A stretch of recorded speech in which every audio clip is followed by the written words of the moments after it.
마가복음 11장 12절 말씀부터 14절 말씀까지 12절부터 14절까지 제가 봉독을 합니다. 이튿날 그들이 베다니에서 나왔을 때 예수께서 시장하신지라 멀리서 잎사귀 있는 한 무화과 나무를 보시고 혹 그 나무에 무엇이 있을까 하여 가셨더니 가서 보신즉 잎사귀 외에 아무것도 없더라. 이는 무화과의 때가 아님이라.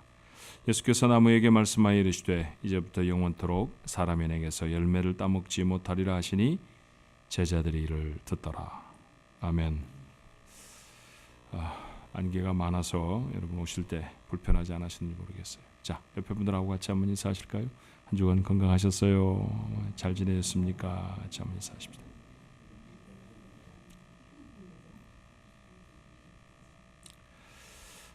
고난주간 앞두고 예수님의 맞이가 한 주간 살펴보고 있습니다.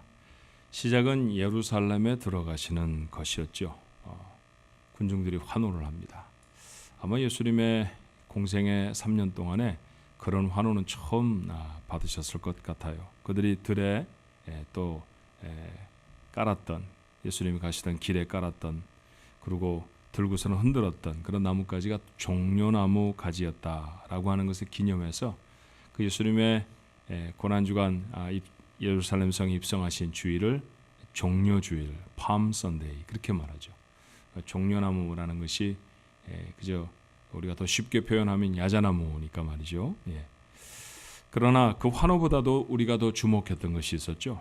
다른 것이 아니라 순종이었습니다. 제자들의 순종, 나귀 주인의 순종, 주님의 순종, 심지어 나귀의 순종을 통해서 예수님은 백성을 구원하실 마지막 사역을 시작하십니다. 예루살렘 성전을 돌아보신 주님이 날이 저물자 예루살렘에서 한 3마일쯤 떨어진 곳 베다니로 돌아오셔서 밤을 지나셨습니다. 아마도 늘 그러셨던 것처럼 마르다와 마리아의 집에서 머무르셨던 것 같아요. 날이 밝았습니다. 주님은 베다니에서 나오셨죠. 베다니의 바로 옆에 있는 동네 벳바게라고 하는 동네입니다. 샌프란시스코 바로 옆에 있는 동네 데일리시티인 거와 아주 유사하고 비슷할 거예요. 자, 마가복음 11장이 두 마을이 사뭇 가까운 곳임을 이렇게 기록해 보여줍니다. 지난주에 나눴던 말씀인데 1절 말씀 다시 한번 상기해 볼까요? 그들이 예루살렘에 가까이 와서 감람산 벳바게와 베다니에 이르렀을 때 그 동네를 같이 묶어서 말하죠. 벳바게도 베다니도 마치 한 곳 지명처럼 그렇게 불리워질 정도로 가까운 곳이다라는 것이죠. 우리가 살아가는 곳이 대충 퍼시픽카도 되어지고 데일리시티로 되어져도 한국 가서 어디 사십니까? 그러면 데일리시티 삽니다. 이렇게 말 안 하잖아요. 그죠? 샌프란시스코 삽니다. 이렇게 말하는 거와 아마 비슷할 거예요. 그것보다도 훨씬 더 거리가 가깝죠. 3마일이면 어때요? 아침에 마음 먹고 걸을 수 있는 거리 아닙니까? 그 정도의 거리밖에 안 되는 곳이었습니다. 바로 그 벳바게를 지날 때 일이 본문의 기록입니다. 예수님이 시장하셔서 길가에 한 무화과 나무에 다가가셨어요. 열매를 따서 드시려 하신 것 같습니다. 그런데 그 나무는 잎은 아주 무성하게 많았는데 열매는 없었습니다. 주님은 베드로의 표현처럼 나무를 저주하셨습니다. 그리고 그 나무는 다음날 뿌리째 말라져 버렸죠. 자, 그 다음날의 보도를 우리가 읽지 않았습니다만 본문 밖에 있습니다만 21절의 말씀에 이렇게 기록해요. 베드로가 생각이 나서 무슨 생각이 났느냐 하면 예수님이 그 나무 앞에 서셨고 그 나무를 저주하셨던 생각이 나서 여짜오되 랍비여 보소서 저주하신 무화과 나무가 말랐나이다. 뿌리부터 나무가 말랐다라고 하면 나무가 어떻게 됐다는 얘기입니까? 나무가 죽었다 그런 얘기입니다. 이런 나무는 뽑아서 버려야죠. 아무 쓸모가 없어서 버려졌다라고 하는 표현에 다름이 아닙니다. 나무가 열매를 맺지 못하면 특별히 그 나무가 과실 열매라고 했을 때 과일을 맺어 주어야 하는 나무라고 했을 때 열매를 맺지 못하면 책망을 듣는 게 마땅합니다. 그런데 오늘 짧은 말씀을 통해서 마가의 기록이 우리가 이렇게 단순하게 생각하는 것을 못하게 하죠. 복잡하게 만듭니다. 헷갈리게 한다. 그렇게 표현하면 더 좀 쉬울까요? 자, 13절의 말씀을 다시 보면 이래요. 멀리서 잎사귀는 한 무화과 나무를 보시고 혹 그 나무에 무엇이 있을까 하여 가셨더니 가서 보신즉 잎사귀 외에 아무것도 없었더라. 왜요? 나무가 못 돼서요? 어쩌면 마가의 기록은 다른 것 아닌가라는 생각이 들 부가의 기록이 있어요. 이는 무화과 때가 아닙니다. 자, 이 말씀으로만 보면 주님은 아직 열매를 맺을 때도 되지 않은 무화과 나무를 저주하신 것이죠. 그렇게 성격이 까칠하신 분처럼 그렇게 보입니다. 정말 그랬을까요? 자, 이쯤에서 우리 다른 얘기 잠깐 해보십시다. 만약 누군가에게 살아갈 시간이 일주일밖에 남지 않았다고 하면 그 사람은 그 시간을 어떻게 사용할까요? 당신 일주일 후에 죽습니다. 이런 얘기를 누군가에게 들었고 그것이 만약에 확정적인 사실이라고 하면 그 일주일을 자신의 평생을 살아온 시간보다 더 치밀하게 살아가려고 하지 않을까요? 해야 할 일들이 뭔가, 만나야 할 사람들은 누군가, 무엇을 남겨야 하나, 내가 뭘 처리해야 하나, 머리가 굉장히 복잡해질 겁니다. 종이를 한번 꺼내겠죠. 그리고 해야 할 일들의 목록을 적을 것입니다. 요즘은 죽기 전에 해야 하는 것, 그래서 적어놓는 것을 버켓 리스트, 뭐 그렇게 말을 하기도 해요. 뭐 여행을 가기도 하고요. 그 다음에 자기가 하지 못했던 배움을 갖기도 하고. 그런데 그것이 한 10년쯤 남았다고 하면, 그건 가능할 수 있습니다만 한 주간밖에 남지 않았다고 하면 이건 정말 시급한 것밖에는 할 수가 없습니다. 분초를 아껴서 해야 할 일들을 해야 그 한 주간을 후회 없이 살아낼 거예요. 주님에게도 지금 시간은 많지 않습니다. 한 주간밖에 남지 않았죠. 그러니 일주일밖에 사실 수 없는 주님이 이 땅에서의 마지막 삶을 지나시며 한마디 한마디에 의미를 담지 않으셨겠습니까? 한 행동 한 행동이 우리를 향한 마지막 교훈드림에 분명합니다. 여유롭게 산책하듯 동네를 지나시다가 단순히 시장길을 해결하시고 무화과 나무를 찾으셨고 열매도 얻을 수 없었기에 그 나무를 저주하셨다. 이런 얘기로 보기에는 주님이 걸어가셨던 인생에 이 사건이 놓인 시점이 의미심장합니다. 그래서 이해가 어려운 만큼 이 사건은 좀 자세히 살펴보아야 해요. 농부는 아니지만 무화과에 대한 강의를 좀 해야 되겠습니다. 무화과는 이스라엘 사람들에게는 대표적인 과일입니다. 그래서 옛날에, 요즘은 미국에서 나고 한국에서 사실은 가끔 어느 곳에서가 나기도 한다고 하죠. 그런데 무화과 열매를 먹으면 이스라엘 열매 그러고 먹었던 기억이 있어요. 그렇게 이스라엘의 대표적인 과일입니다. 6월절부터 시작해서 초막절에 이르는, 우리 절기로 따지면, 우리의 달수로 따지면 정확히 일치하는 건 아닙니다만 대충 한 4월달부터 시작해서 초막절은 한 10월달 정도에 있죠. 6월절과 관계되어 있는 것은 대충 예수님의 이렇게 고난을 당하셨던 절기 혹은 부활하신 절기와 거의 맞물려 있고요. 그 다음에 초막절이라고 하면 추수감사절 정도가 됩니다. 그러니까 대략 아시겠죠. 그 기간이 이스라엘에게는 여름에 해당합니다. 그리고 여름 동안에는 이스라엘 비가 오지 않아요. 건기죠. 온도는 엄청나게 올라가고 그리고 바싹 마릅니다. 제가 한 5월달쯤 이스라엘을 처음 방문했던 적이 있었는데 마침 방문한 곳이 여리고였거든요. 제가 도착해서 버스를 딱 내려서 템퍼레처를 재보니까 114도였어요. 엄청나게 덥더라고요. 정말. 그리고 그 열기라는 게 마치 건식 사우나에 들어간 것처럼 습기가 하나도 없이 바짝 마른 공기가 뜨겁게 다가오니까 숨을 쉬는 것도 힘들 정도로 그렇게 고통스러운 절기, 그것이 바로 이스라엘 사람들이 경험해 지나가는 여름입니다. 이 기간 동안에 한 무화과 나무가 5번 정도 열매를 맺는다고 그래요. 그 바싹 마른 기간을 지나가면서 이 신기하게도 이 나무는 열매를 맺어줍니다. 그런데 이스라엘 사람들은 이 열매가 맺히는 순서에 따라서 우리는 다 무화과 이렇게 부르는데 그 이름을 좀 바꿔서 불러요. 첫 번째 맺히는 열매 이름을 파게 이렇게 불렀습니다. 파게.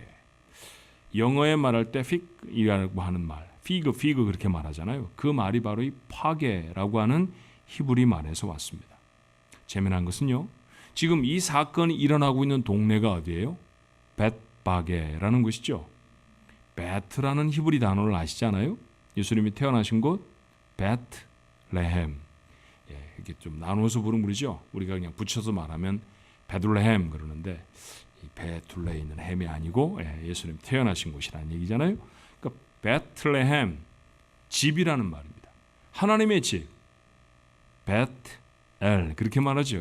그래서 베트라는 단어가 우리에게 퍽 익숙한 말인데 이 베트는 집이라고 하는 뜻이거든요. 거기다가 파게라고 하는 말을 붙여서 읽으면 뭐가 되죠? 벳바게예요.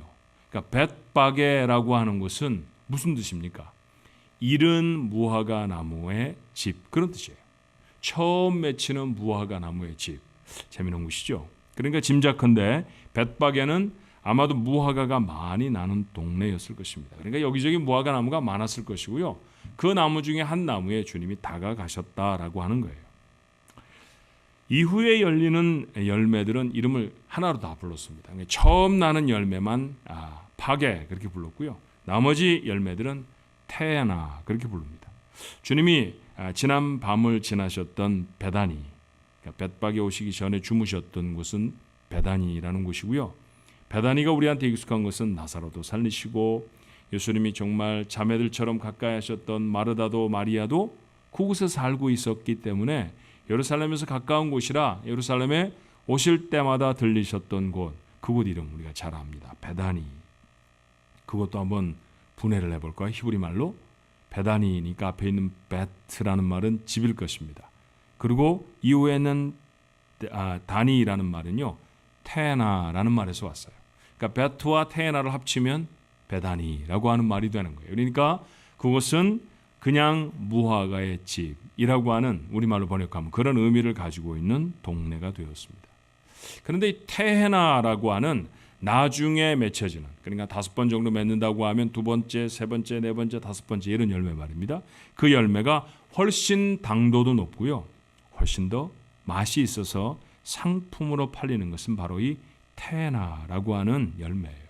그런데 테헤나가 잘 열리려고 하면 처음 열렸던 파게를 다 따주어야 그 자리에 테헤나가 열립니다. 그럼 여러분, 나무에 열매가 잔뜩 맺혔는데 그 열매를 다 따주는 것은 사람 손이 많이 드는 일이죠. 그러니 농부들이 일일이 다 달라붙어서 그 열매를 다 따주려고 하면 일손도 많이 필요하고 고단한 작업이기도 해요. 그래서 보통은 무화과 나무를 경작하는 사람들은 이 파게라고 하는 열매, 첫 번째 무화과 열매가 열렸을 때는 동네 사람들에게 나무를 개방합니다. 누구든지 와서 마음껏 따서 먹으십시오. 그러면 따먹는 사람은 먹어서 좋고요.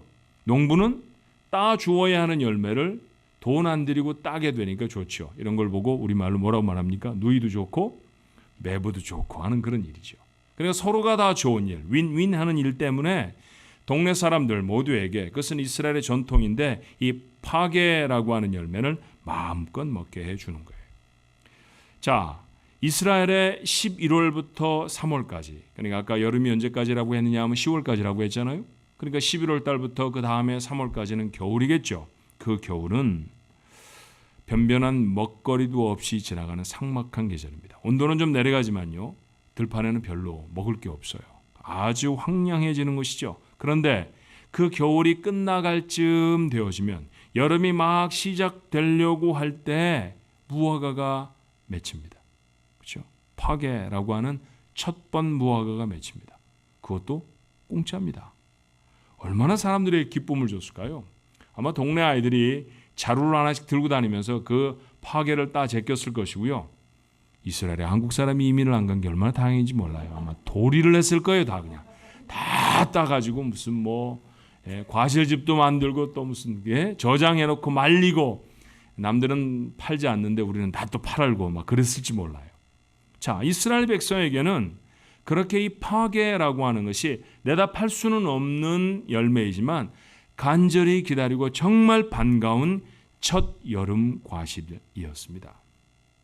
자, 오늘 본문의 이야기를, 이런 이해를 가지고 다시 보면 이런 이야기죠. 주님은 모두가 간절히 기다리던 이른 무화과 나무 열매 파게를 보시려고 나무에 다가가셨죠. 그런데 의당 있어야 할 열매가 없습니다. 그렇다고 하면 파게를 맺지 못했다고 하면 그거 따줘야 나중에 테헤나가 열리는데, 나중에 더 좋은 무화과 열매가 열리는데 첫 번 열매가 없으면 나중 열매는 없는 거죠.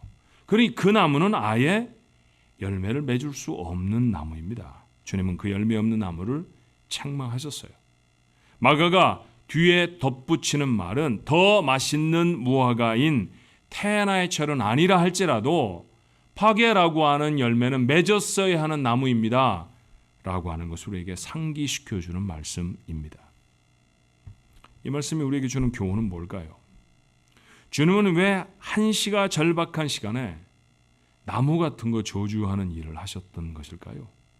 정말 1분 1초가 소중한 시간이라고 하면 그 정도 일은 나 열매가 없구나 그러고 지나가셨어도 좋을 터인데, 성경 여러 곳에서 무화과 나무에서 열매를 찾으셨다, 그 열매를 저주하셨다, 그리고 이후에 제자들이 그 말라버린 나무를 보고 다시 예수님께 보고했다, 그리고 기도를 가르치셨다, 뭐 이렇게 한 스토리를 장식하는 사건이 되어진 까닭이 뭘까요? 우리는 예수님의 비교적 초기의 사역에 이런 말씀을 하셨던 것을 기억합니다. 누가복음 3장 9절의 말씀에 보면 이미 도끼가 나무 뿌리에 놓였으니 좋은 열매 맺지 않은 나무마다 찍혀 불에 던져지리라. 누가복음 굉장히 분량이 많은 성경입니다. 그리고 누가는 의사이기도 하지만 역사가이기도 하죠. 역사가 보통 어떤 사건을 진술하는 방식은 시간의 순서로 기록할 가능성이 높잖아요. 그러니까 누가복음 3장에 기록된 말씀이라고 하면 두말할 것도 없이 예수님의 사역의 첫 번째 있었던 일이다라는 거예요. 그런데 그 예수님이 막 사역을 시작하시자마자 하셨던 몇 마디 가르치시기 전에 하셨던 말씀이 뭐냐 하면 열매 없으면 망한다라고 하는 말씀이에요. 섬뜩한 말씀이죠.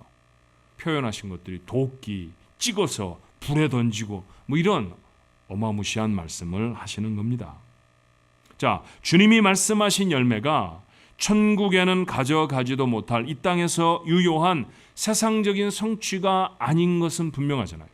돈을 많이 벌지 못한 사람은 찍어 불에 던지울 것이다.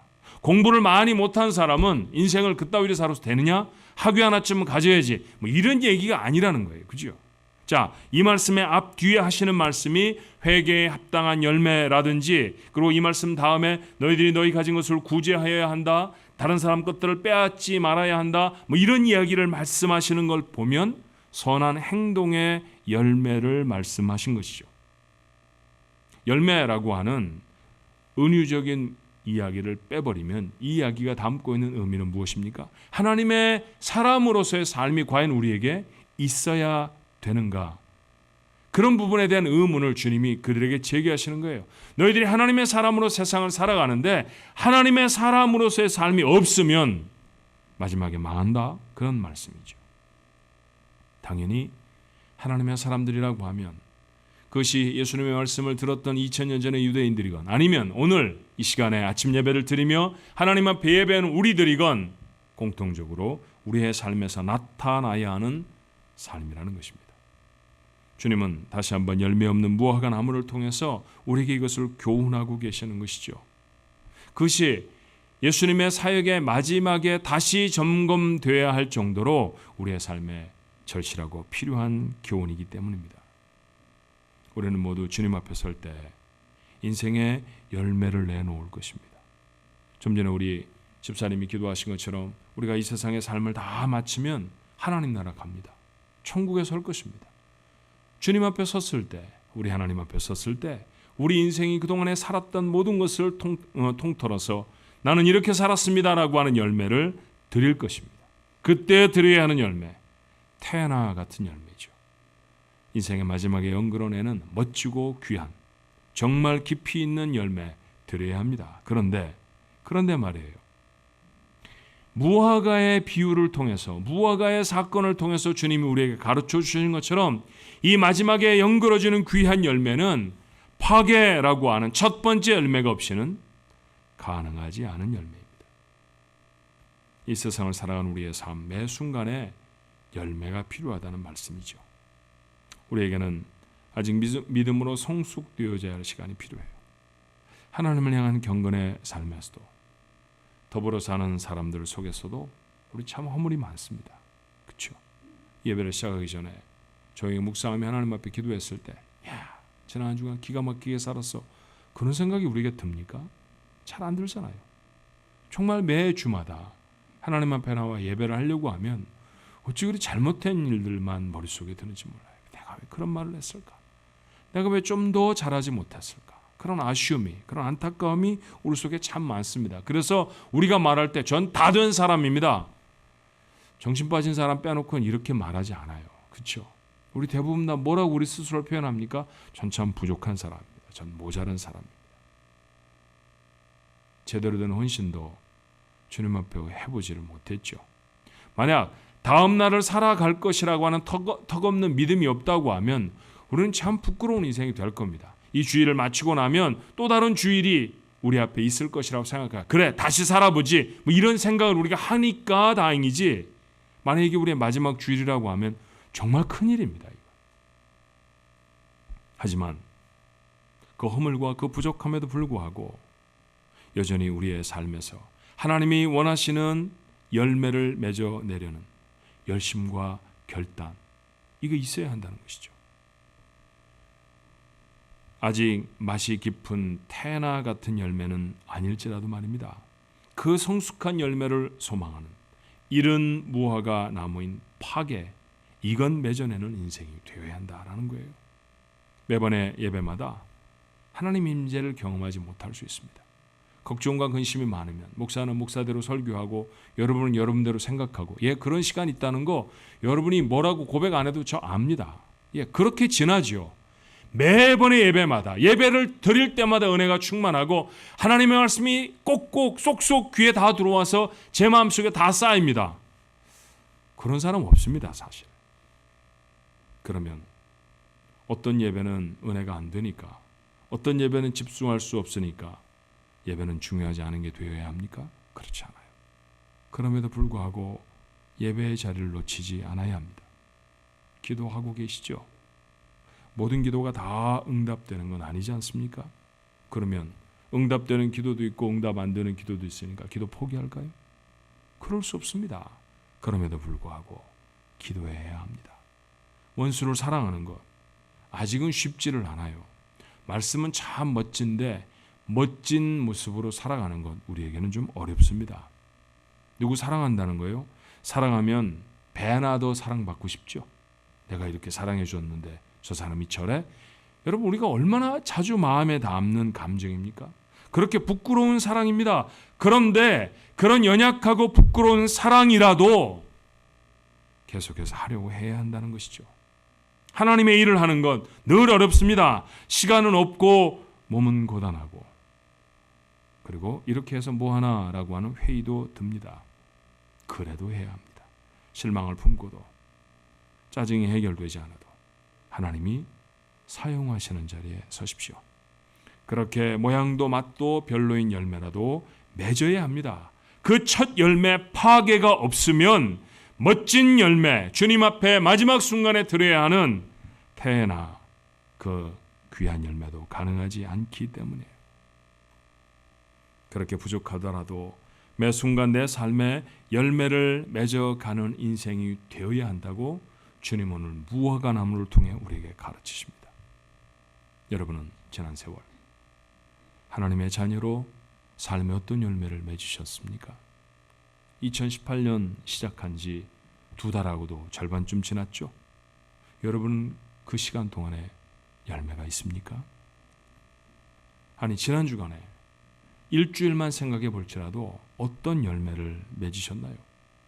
열매 맺는 삶이 되려고 애쓰고는 계십니까? 다시 확인하십시오. 주님은 완전한 열매를 기대하시고 나무에 다가가신 것이 아닙니다. 그곳은 벳바게, 파게의 집, 처음 익은 열매, 맛없고 아직은 성숙하지 못한 열매의 동네였었고요.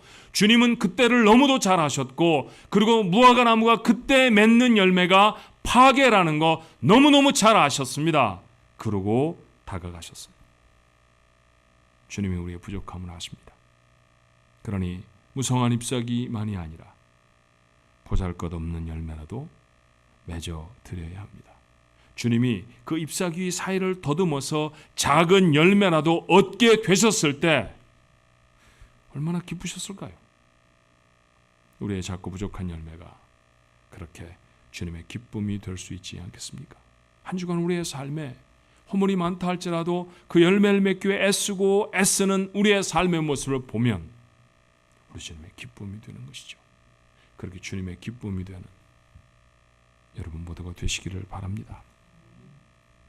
성경에 보니 처음 익은 무화과 나무 파게라고 하는 단어가 몇 차례 등장하더라고요. 자, 우리말 성경에는 보통 이른 무화과, 첫 무화과 뭐 이런 식으로 번역을 해 표현을 하는데 그런 구절들이 있었습니다. 그래서 좀 찾아봤죠. 그랬더니 그것이 우리 인생이 맺어야 할 열매들로 제 마음에 다가왔어요. 자, 어떤 것일까요? 첫 번째는 미가서의 7장 1절의 말씀입니다. 이 말씀이 이렇죠. 재앙이로다 나여 나는 여름 과일을 딴 후와 포도를 거둔 후 같아서 먹을 포도송이가 없으며 내 마음에 사모하는 처음 익은 무화과가 없도다. 처음 익은 무화과.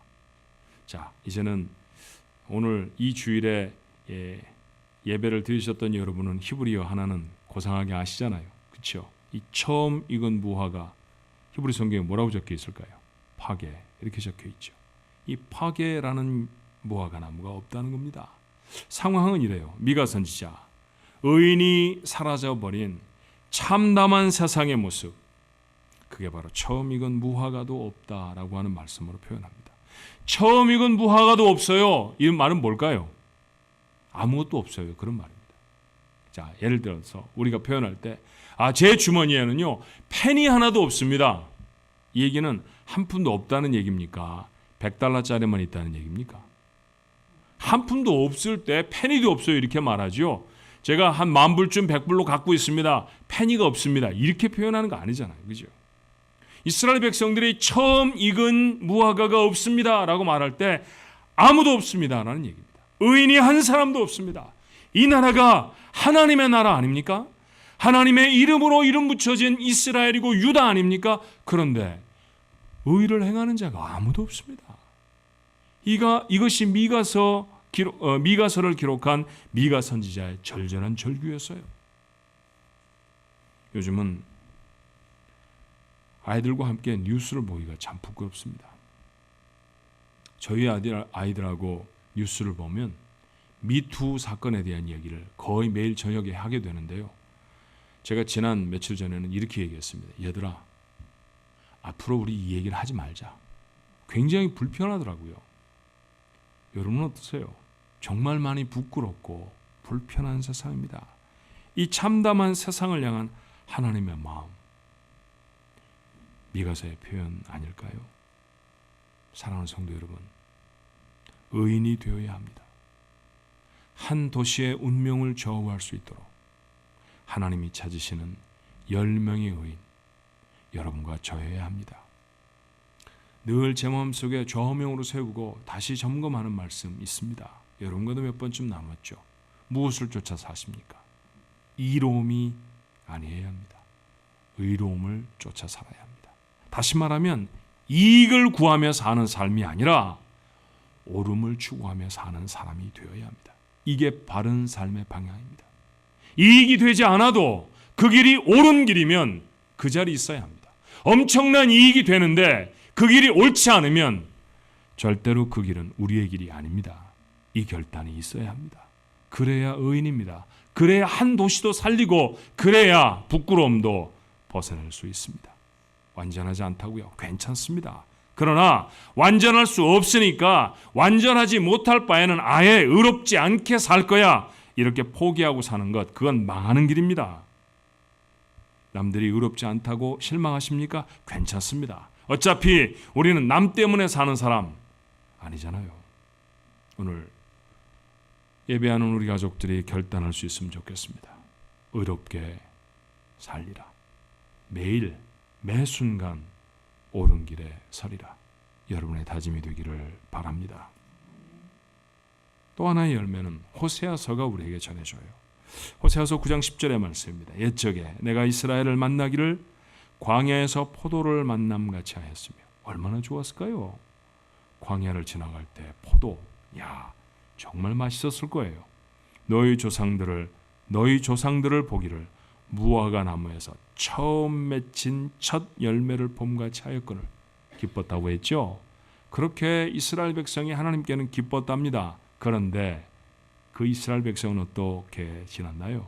그들이 바알보올에게 가서 부끄러운 우상에게 몸을 드림으로 저희가 사랑하는 우상같이 가증하여 졌도다. 호세아라고 하는 선지자가 쓴 글입니다. 호세아가 활동하던 시기는 북쪽 나라 이스라엘이라고 이름 붙여져 있는 왕국 말이에요. 그 왕국이 크게 번성하던 때였습니다. 흥청망청 나라는 부유했고요. 지경은 넓었습니다. 하나님의 베푸신 은혜였음에 두말할 필요도 없지요. 그러면 주신 하나님 앞에 감사해야 되잖아요. 그런데 그들은 우상 앞에 가서 경배합니다. 하나님의 마음이 얼마나 아프셨을까요? 혹 여러분과 제 모습은 아닙니까?